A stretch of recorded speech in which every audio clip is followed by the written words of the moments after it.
On February 24, 1966, the world was shocked. Kwame Nkrumah, the charismatic leader of Ghana, the Black Star of Africa, and a hero of the anti-colonial movement, was overthrown in a military coup while he was on a peace mission to Vietnam.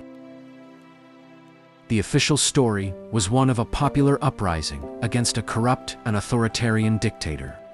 But what if that story was just a cover? What if the true architects of the coup were not in Accra, but in Washington, D.C. and London? Today, we dive deep into the shadowy world of Cold War espionage, economic sabotage, and geopolitical manipulation to uncover the conspiracy to destroy Africa's most prominent visionary. The streets are talking, and Truthside is listening. Let's get into it. Do you think you can represent all of Africa?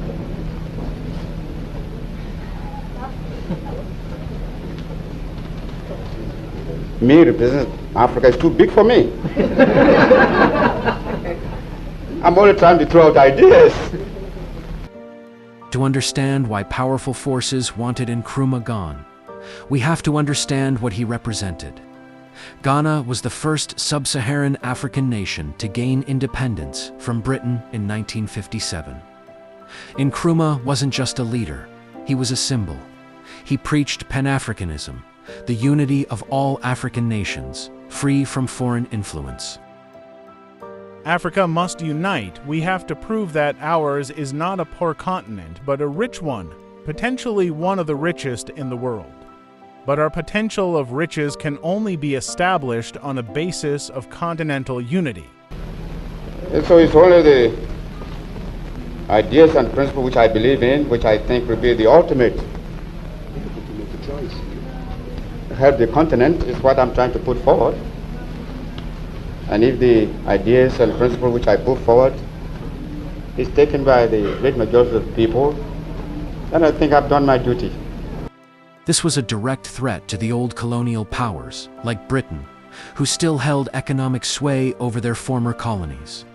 Even more dangerously, in the midst of the Cold War, Nkrumah was fiercely blind.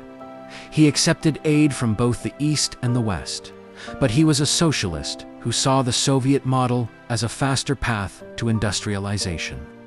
He built close ties with Moscow and Beijing, which made Washington see red. The United States, obsessed with containing communism, viewed any non-aligned leader as a potential Soviet puppet. And Nkrumah wasn't just any leader. He was the ideological blueprint for a liberated Africa.